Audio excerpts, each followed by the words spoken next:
Adrian Agapar as he prepares to defend his thesis, grant him clarity of thought, confidence in his knowledge, and peace in his heart. Surround him with support and encouragement, and make his defense be a testament to his hard work and dedication. Guide him throughout this process, and may he emerge victorious. Amen.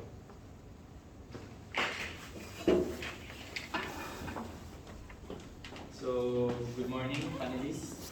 I am Kyle Adrian Zigalupar and will present to you my research entitled Assessing Terminal Efficiency and User Preference in General Santos City, a study applying formulated evidence-based design principle for multi-level transport terminal. Statement of the problem. So, in General Santos City, a comprehensive understanding of existing transportation modes and user mobility pattern is lacking, hindering the development of tailored solutions for the city's diverse needs. There is an absence of standardized design protocols for multimodal terminals presents a barrier. And next is the limited architectural prototypes in the context of General Santos City. Significance of the study. So, what is this study for? What will this contribute?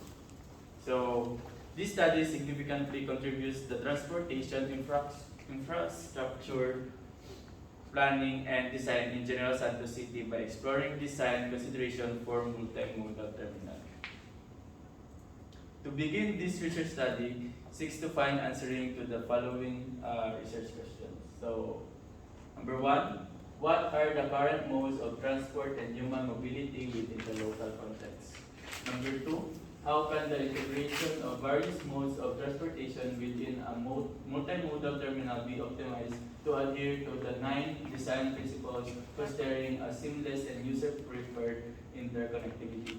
And pangatlo is, what is the most suitable architectural prototype for a multimodal terminal based on analysis of provide data sets regarding traffic patterns, user preference, and design consideration?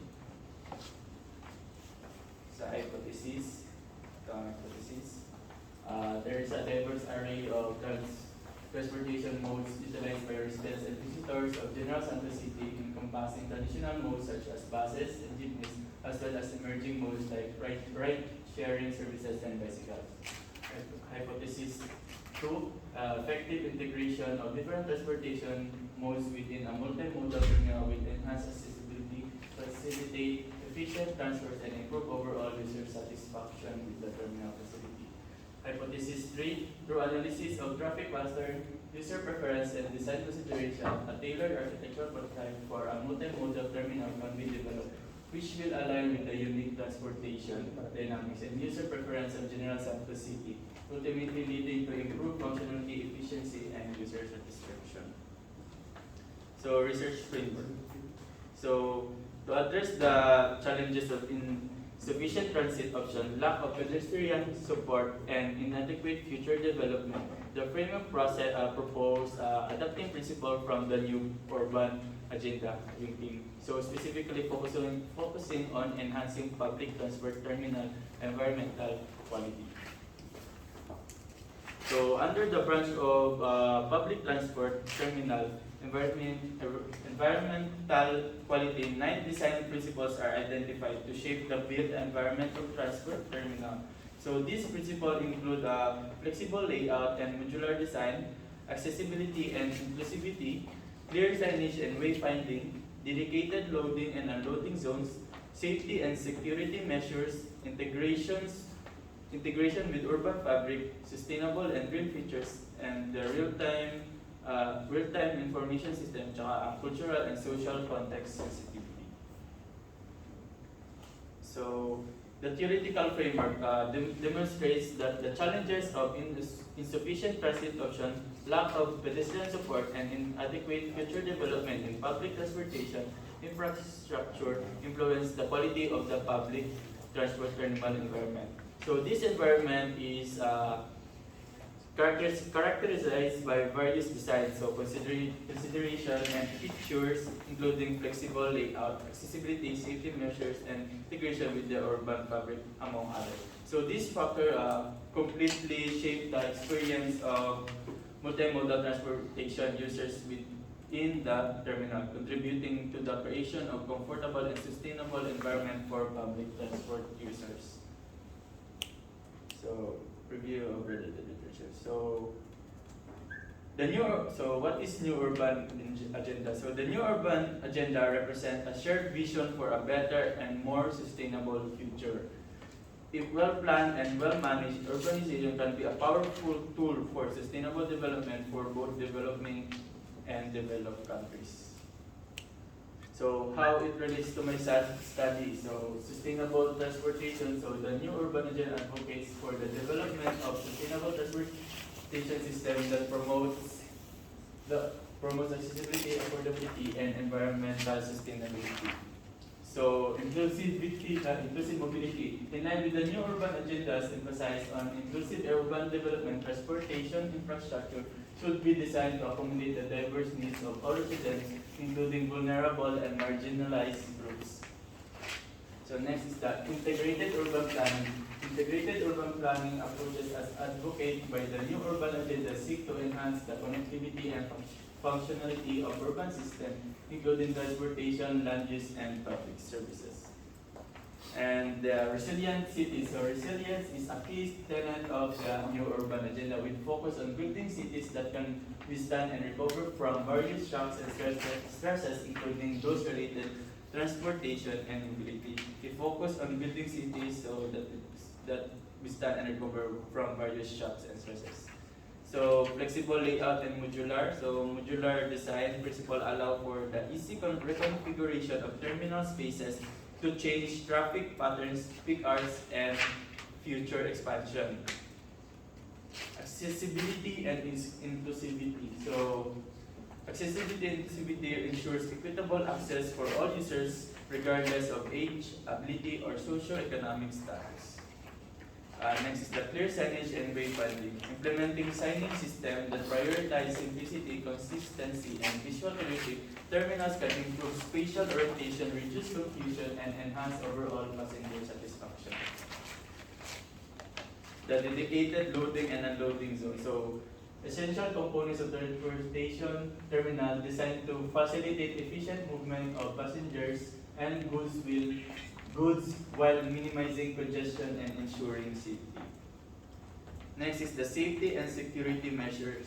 By integrating infrastructure design, security management practice, technology, risk assessment, and stakeholder collaboration, terminals can effectively mitigate stress and ensure the safety and well-being of passengers and staff. Next is the integration with urban fabric. Urban design principle that prioritize mixed-use development, pedestrian-friendly streetscapes, and public spaces enhance connectivity between terminals and surrounding neighborhoods, fostering a scene of place and community. And sustainable and green features. So incorporating sustainable and green features into transportation terminal is essential for reducing environmental impact, promoting energy efficient, and enhancing overall sustainability. And the real-time information system. So real-time information system provides passenger with up-to-date information on schedule, routes, and service disruptions. Authors likely discuss the benefits of implementing such systems in transportation terminals to improve passenger experience and reduce uncertainty. So cultural and social context sensitivity. So ensures that design decisions reflect local preference, customs, and traditions. So methodology. So public transport terminal environment quality assessment tool. So the assessment tool include an assessment of a current terminal based on the 9 identified design principles. So the researcher conducted the assessment to evaluate the terminal's adherence to key architectural consideration.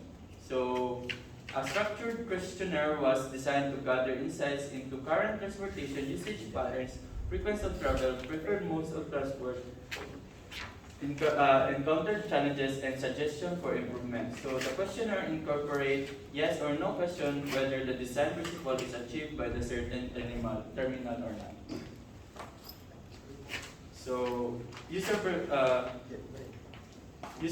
survey. So a separate user preference survey was conducted to gather insights into passenger preference regarding terminal design features. So the survey includes questions related to the importance of each design, principal satisfaction with current terminal facilities, and desired improvements. Likert scale question will be used to measure the importance and design principle of the respondents. Secondary data, so existing data from government reports, transportation studies, and urban planning documents were collected. So data point will include traffic patterns, infrastructure project, demographic information, and other pertinent factors related to transportation in general Santa City. So results and findings. So these are the results and assessment. Results of the assessment. So the assessment of pre-terminal General Santa City reveals notable deficiency in two key areas: flexible layout and modular design, as well as safety and security features. So the data indicates that the flexible layout and modular design aspect received the lowest rank among the terminal. This suggests potential challenges in accommodating changing needs and demands in their future expansion or modification efforts. Furthermore, the average score for safety and security feature across all terminals is only 33%. So this highlights the significant shortcomings in ensuring passenger safety and terminal security, which may lead to concern among the passenger and the stakeholders. So with an average of 0% among all terminals, real-time information systems are non-existent and inefficient. So with an average of 33% among all terminals, flexible layout and modular design and safety and security measures are not implemented properly. So with this data, we can infer with principal lapse in the terminal of the General Santa City. So importance of principle based on 316 respondents took the survey in General Santa City terminal. So the respondents made accessibility and inclusivity and safety and security measure as important. While they see dedicated loading and unloading zones and integration with urban as not important. So this is the fair price of transportation mediums in the city. So recommendation, so flexible layout and modular design. So with this design, flexible layout and modular design is feasible with demountable partitions and movable walls to allow for flexible zoning and spatial reconfiguration based on changing operational needs. Accessibility and inclusivity.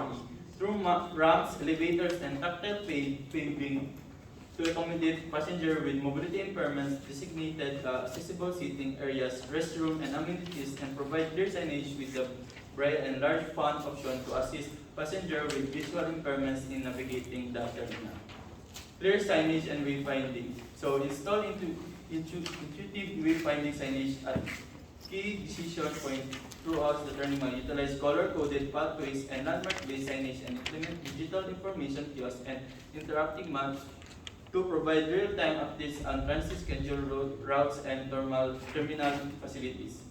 So for buses and vans and taxi, there should be designated areas for loading and unloading that are prominently marked in order to reduce traffic and optimize passenger flow. To shield travelers from bad weather while they wait for transportation, provide covered waiting spaces and shelters next to loading zones. Use digital display or dynamic signage to show the arrival and departure time of vehicle at each loading zone. So for safety and security measure, install sufficient lighting and CCTV surveillance equipment throughout the terminal to improve security and discourage criminal activities. To manage passenger access and reduce unauthorized entry, put in place access control mechanisms such as ticketed entry gates and safe waiting rooms to enable a safe evacuation in the case of an emergency, designated emergency exits and evacuating routes with clearly visible signage and lighting.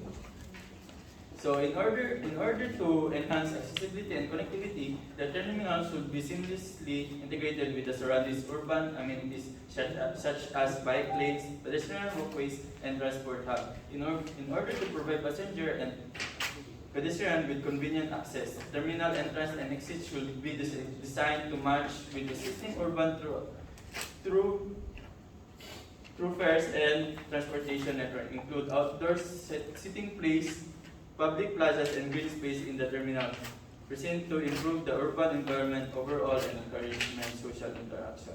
So, reduce energy consumption and limit impact of environment, incorporating energy efficient lighting system, passive cooling techniques, and renewable energy sources like solar and wind turbines. So, deploy digital signage, LED display, automated announcement system, and audio-visual display, and offer Wi-Fi connectivity in charging station. So, sa cultural and social context sensitivity, incorporate local architecture with cultural identity of the city through local artworks and cultural exhibit by collaborating with local artisans, craftsmen, and indigenous communities. So, the site and the projects. So, the site criteria says the public transit road could lead to city to economic growth, located outside of the danger-prone areas, recognized and reacts to means for enhancing pedestrian and cycle circulation. So the site is sa may Bulaang Terminal. Major road is Eastern View Bulaang Avenue, located at the Barangay Jajangas West, General Santos City. So the lot area is 23,583.17 square meters. So sa programming, we can measure.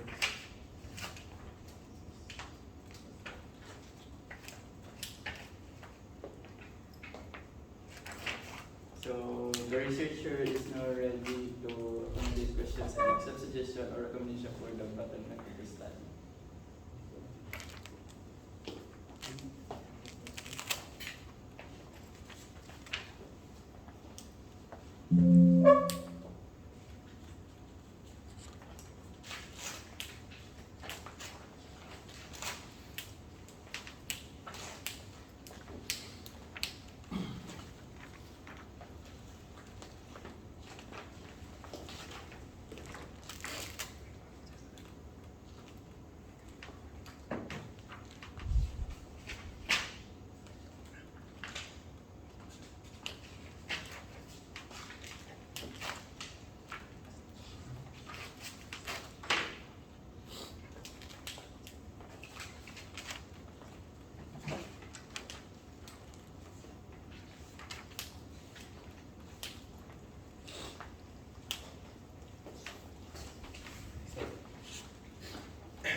request lang clarification about your study.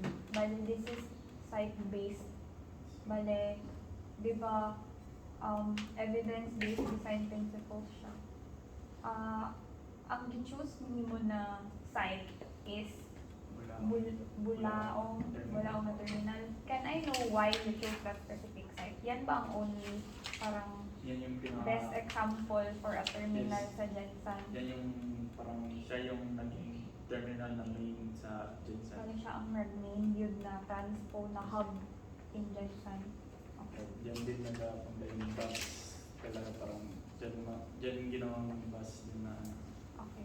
So, your goal is to study that specific site and to improve the site. Okay. But, another goal for you is to create a prototype na applicable to other parts of the region. Tama ba? Or, pwede. bale, yun lang talaga na site. Yun lang ang gusto mo i-improve. Okay. Sige. With that, I think, can you go back sa survey mo na results? Kasi na-mention mo kasi kanina na, I think very important ang survey mo to determine if ano yung dapat mo gawin with your site and the study in general. Tapos I noticed na yung results mo are quite vague. Bale, diba you have 9 targets? And what you did sa survey mo, basically nag-yes or no question ka lang. So, ang basis mo is if, for example,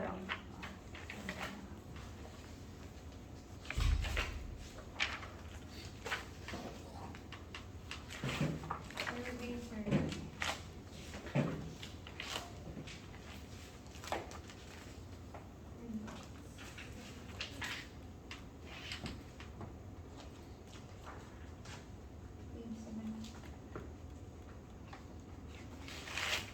Bale, general comment ko lang sa survey mo. It's very crucial kasi yung results na dito, but I noticed na vague yung questioning mo ba? Kasi, how you ask the users, bale, ang pag-determine mo lang na important ang isang element, like for example, flexible layout and modular design. Bale, nag-ask ka lang if it's very important or not sure.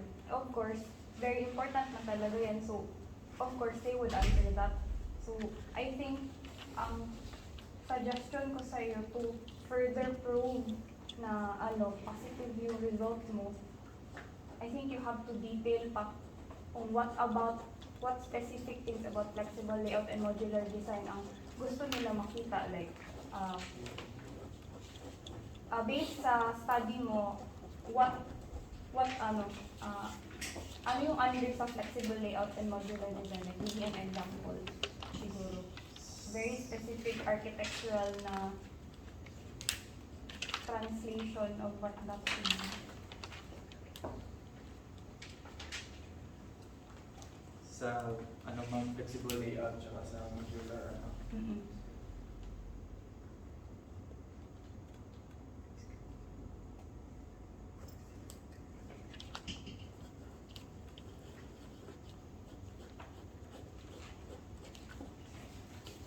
I think na-discuss mo yun sa recommendation ko. May specific ka man na bullet points doon.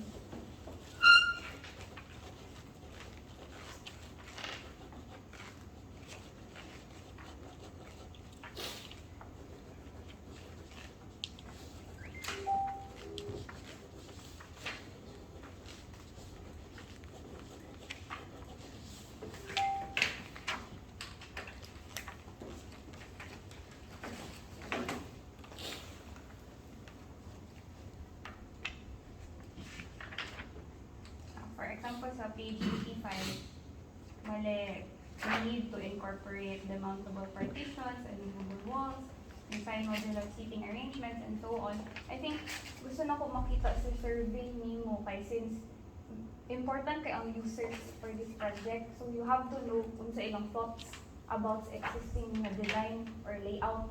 You have to identify what's good, what's workable, what we can improve, or what we should remove or stop putting sa atong design. So, based sa survey nimo, you have to get that data from your users kasi sila man ang mag-use sa development.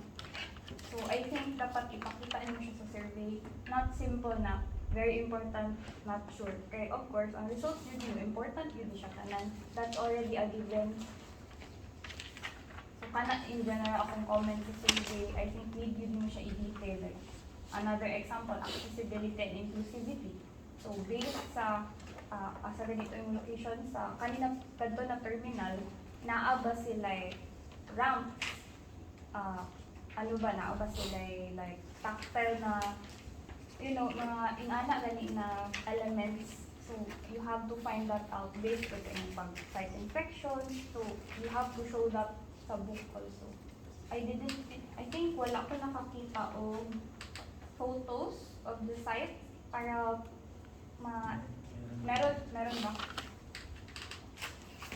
Para ma-highlight bitaw ang existing situation and then yun ang reference mo on what you should. Page 74 ba?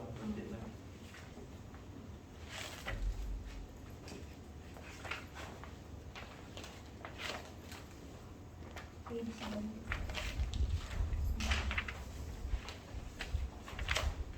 I think you need more photos pa rin sa yung existing bitaw niya na kay at the moment ang makita lang ako kay ang main spaces. Pero ano ang problem nito? What about this is wrong? What should we keep? What should we change? So ano? So for other questions. Basta kay, in my opinion, man good important ka ang survey. Kay you mentioned man good survey-based yun siya. Na how else will you determine what's wrong and what's right sa existing site mo? Tapos ang survey nimo is very vague. So, how nimo na-prove to us ba? Na unsa jud ang kailangan mo buhaton, like very detailed targets. Makuha nimo na from your users.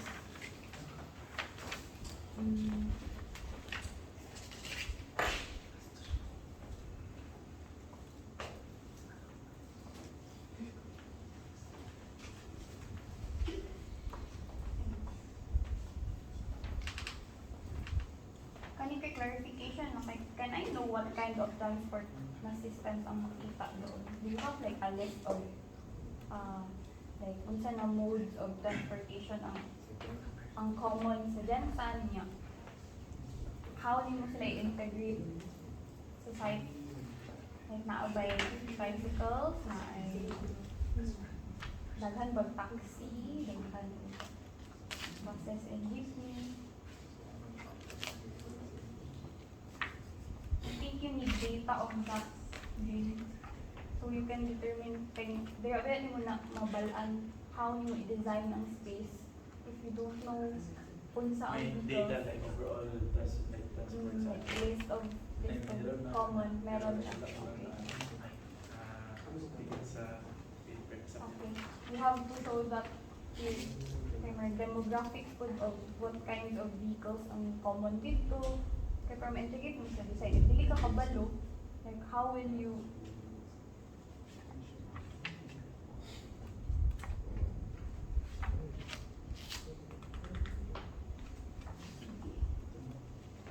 kamo na lang sa next. Ako sa i-run through ang ubang questions. So, I have a question sa imo that is as number itong public transport terminal environmental quality assessment tool. Ikaw ang nag-make ani or naka-basis ani ng mga parameters. Base na siya sa Asan yung siya ikuha? sa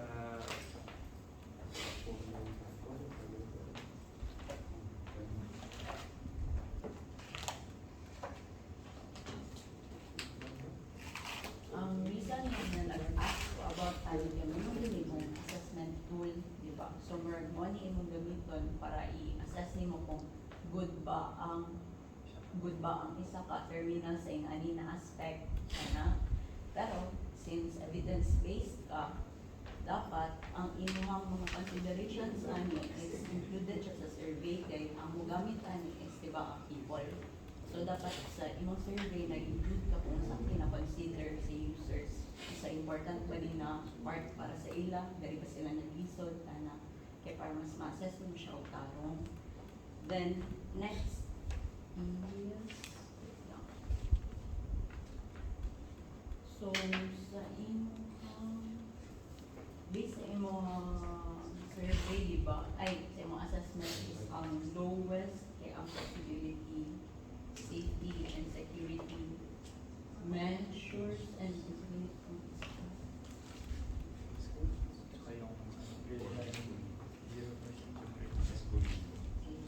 so, ang ano man good, ang imong analysis is dapat nag-focus sa ka sa kaninang tulo na mga weakness sa site. Pero marami sa ako nakita sa imong analysis sa imong design recommendations, mura lang ka o like nagkuha ka o part sa book then i-apply nimo ani which is given na mag-using na dapat mag-provide ka CCTV, mag-provide ka ng ani na ano, what's new sa imong design. So dapat ma-incorporate nimo siya sa kanina mga design considerations and recommendations nimo.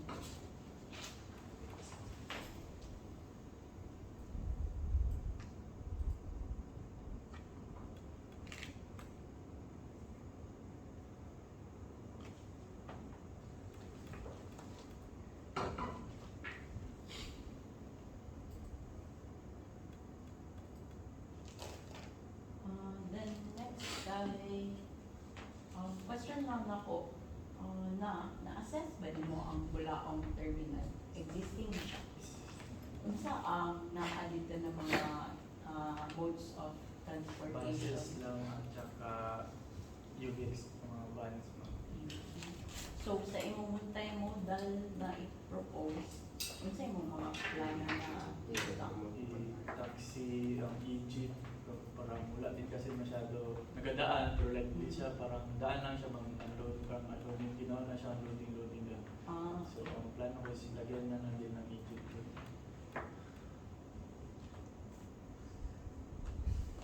Dapat na-show na sa kana na result.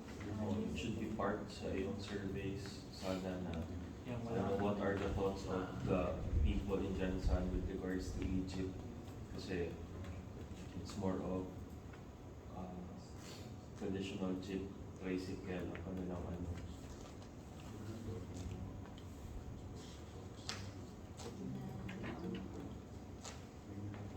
Wala kay site then sa imong i-propose na ano required ba?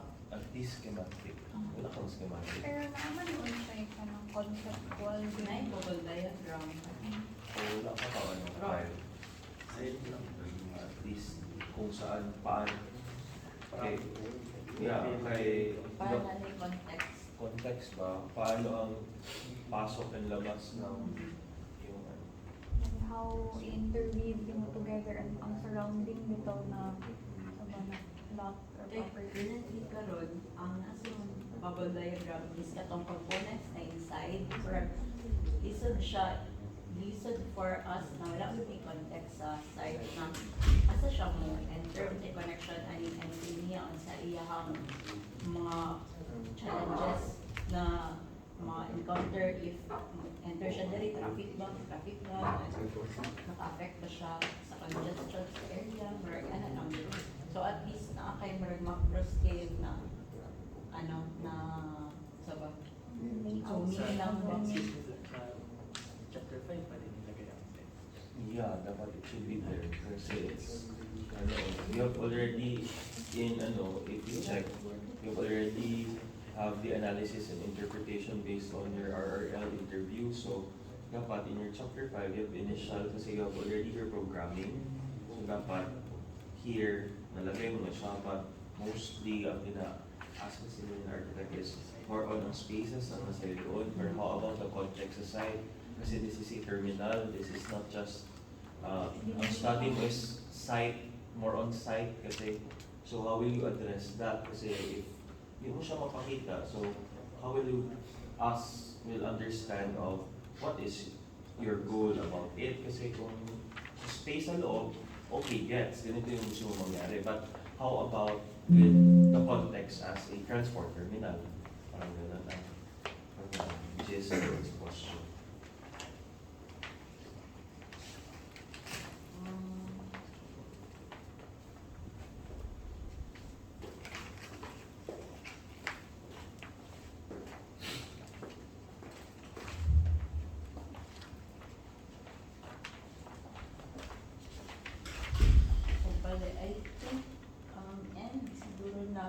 gina-expect na ko, like, ang output na gina-expect na ko is, for example, di ba na assess na ka sa lain-lain na sa different na terminals dito.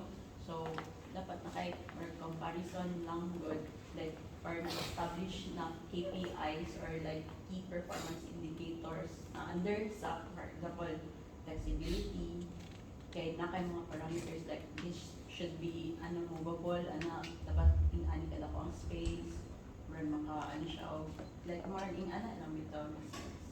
Then after murag na kay design guidelines diba sa mga multimodal terminal na suppose so murag ka akong na-expect.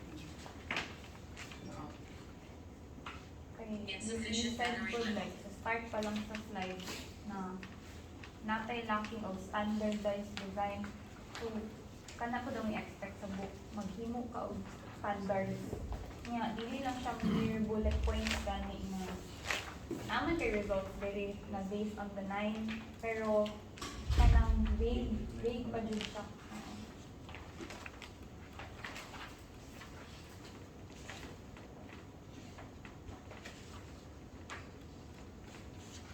And also kung sa cultural and social context sensitivity kay or ang imong design recommendations mo is more showcase local artwork, pero pag ato na mo sa site murag wala ikabalo asa man ibot ang very ganda, so murag dili na ma-relate ang imong design recommendations sa site mismo. So ato lang.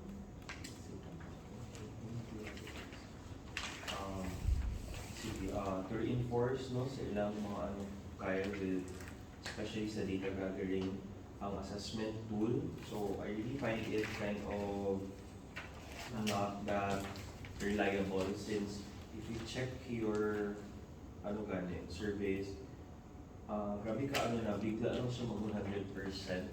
So how did meron kang niya, yung parts RRL kung saan ito na assessment tool galing? Kasi kung i-base mo kasi sa lahat ng methodology, you cannot really get that high results when it comes to data gathering and assessment. Is 100%, is it not perfect? And also, I have a understanding about Bulacan, kaya I traveled there, doon ako sakay from Davao pauli sa Amua. So I really get it kung asa pa niya siya based na inside designer Okay, kung i-check nito sa imong appendices, assessor 1, tapos median score, max score. Max score is 1. So nasa sa page 126. Sige lang. Kasi yung designer. Or ikaw ang Sa check sa RRL, wala ako masyadong or nandito yung description ba, pero ikaw ang nagawa nung ng numbers.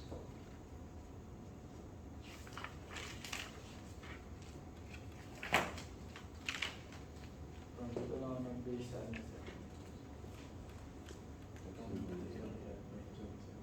So sa kanila ito na environmental quality assessment. Kasi I cannot really get the context ng checking. So paano ako mag-score?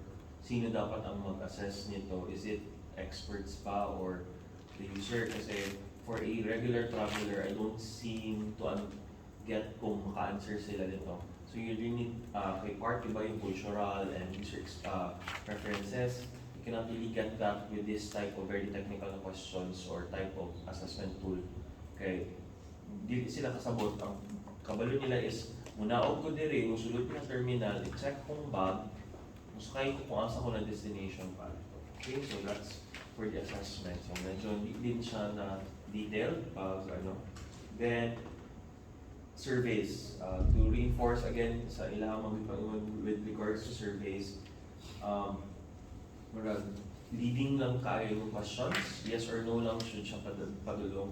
So like for example, ganina with the question with regards to the layout, how is it flexible? So ingon lang sila, yes, very important. But how it is very important to that. So ita, kay since you assessed already the ang Bulaong terminal, you already have unta, di ba na, ito sa site, you have already siguro mental mapping para ma-draw niyo mo kung saan ang flow dito from asa ang pinpoint kung saan asa siya musulod, asa kamunao, and paunsa ba kay very complex ang terminal. Lahi itong people na within the city lang na mo atun siya dito sa terminal kay mo sakay siya pa siya Davao. Lahi pa itong gikag Davao, munao kay mo next destination siya or katong mga interconnected. So mao to medyo na ay disconnect kay wala mi kabalo what type of tawag ani transportation kung bus van sa katong Egypt, so wala siya pabutang direct. So in your surveys, aside from your passengers, kay sila ang should have already tawag ani included yung mga workers, drivers. Kay sila po dito, sila ba ang nag-work dito? Or how about ang mga sa kanila mama pakidalaan na porters, o di ba? Kay how about that security? So kana ba you have already the checklist gani, pero how did you come up unta na based on sa local context dito kay kato general magudo siya or for the everything. So dapat na ka for Bulaong Terminal and for the travelers there. Then yun, wala kay traffic analysis based on asa ang pasulod sa Bulaong pagawas. Wala. So you need to have that kay it's part of your study kay para hibalaan nimo paunsa sila maabot dira. That's why very big ang part sa traffic analysis, and that's part of urban planning, di ba? May always kung makita sa urban context pero dili nimo siya ma-grasp.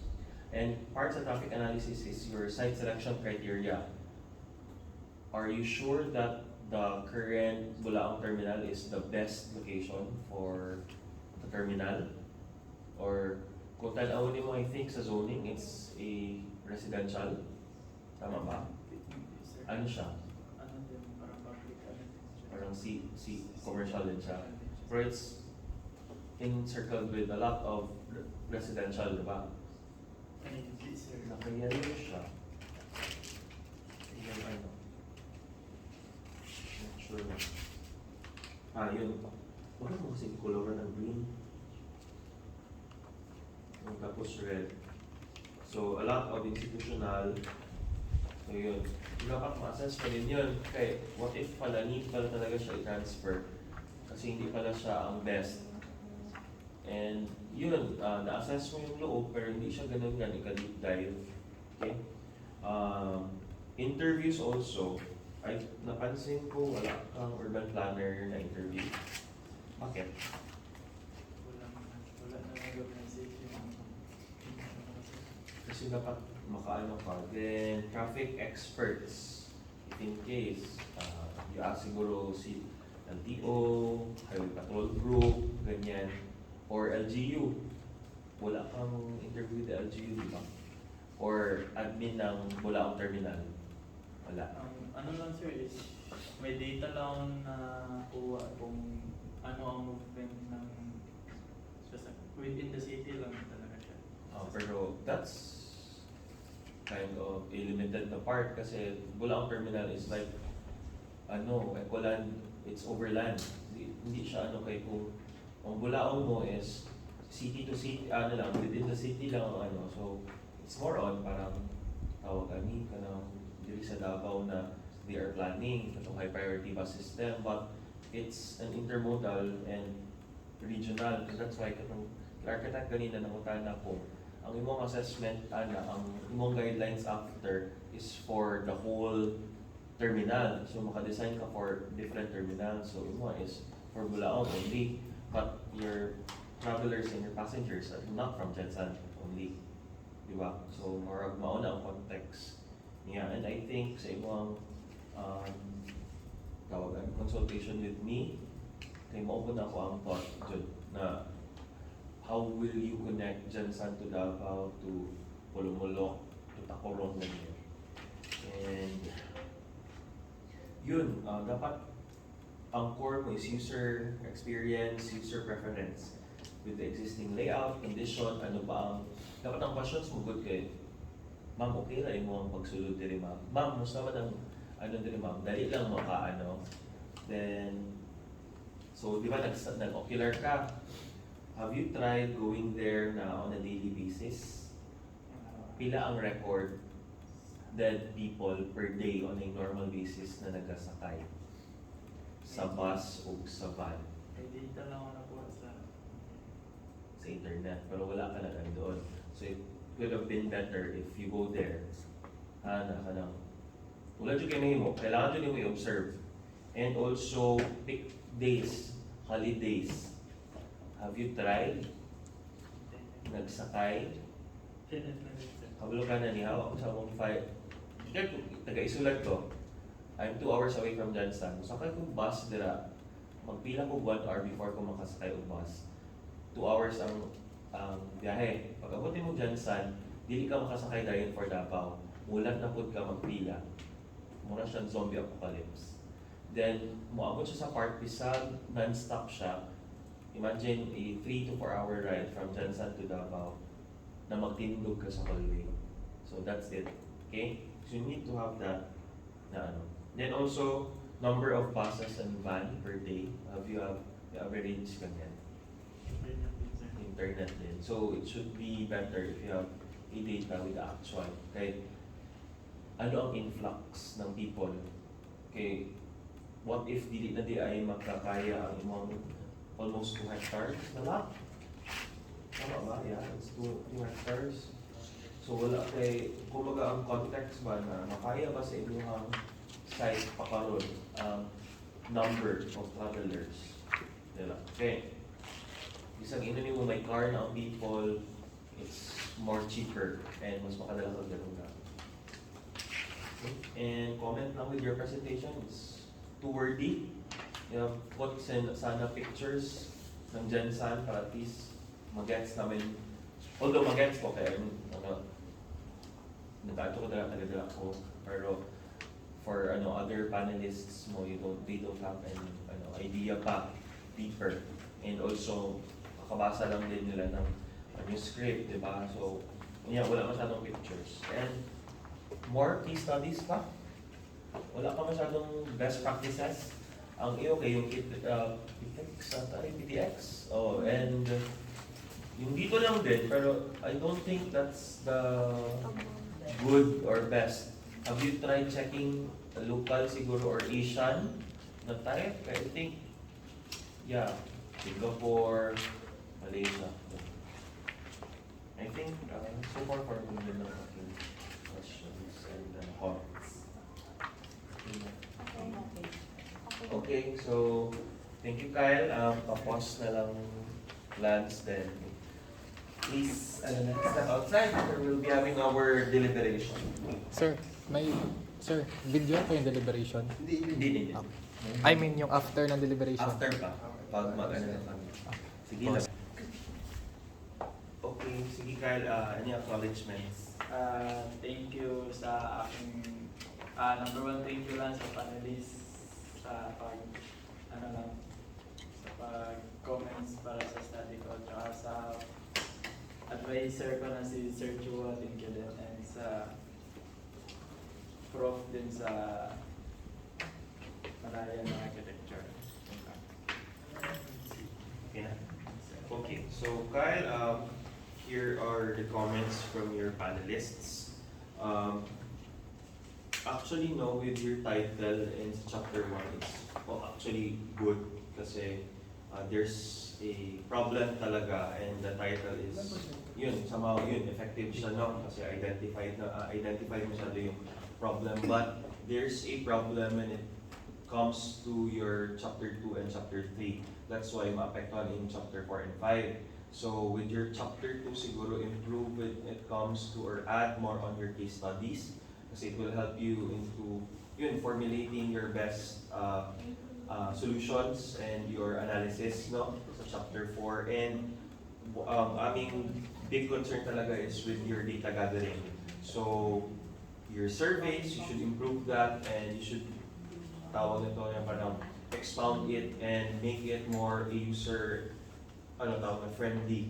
Kasi if you check on your assessment tool, it's more of very technical and it's more on the experts. I have experts in also when it comes to interviewing and also yun, immerse sa site. Kasi parang you just nandun ka lang sa parang surface gani. So as a traveler, how will you really understand the conditions of the people na nag-use talaga ng terminal doon. Then also mental mapping, traffic analysis, kailangan mo mag-immerse, you need to check with the number of passengers for daily basis and the peak dates or peak holidays. Or at least ma-check mo kung if your terminal is okay pa ba or it can really handle that And also, number of buses. Okay? Existing layout, local context, and huwag kalimutan always site development plan. Okay?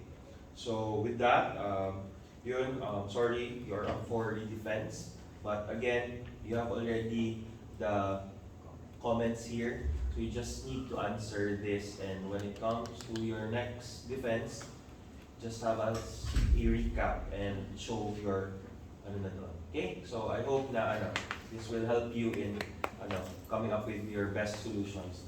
Okay? So thank you, Kyle, and problem lang is walang hindi naman pa si Sir Chua. Wait lang, papel pa. Okay, so next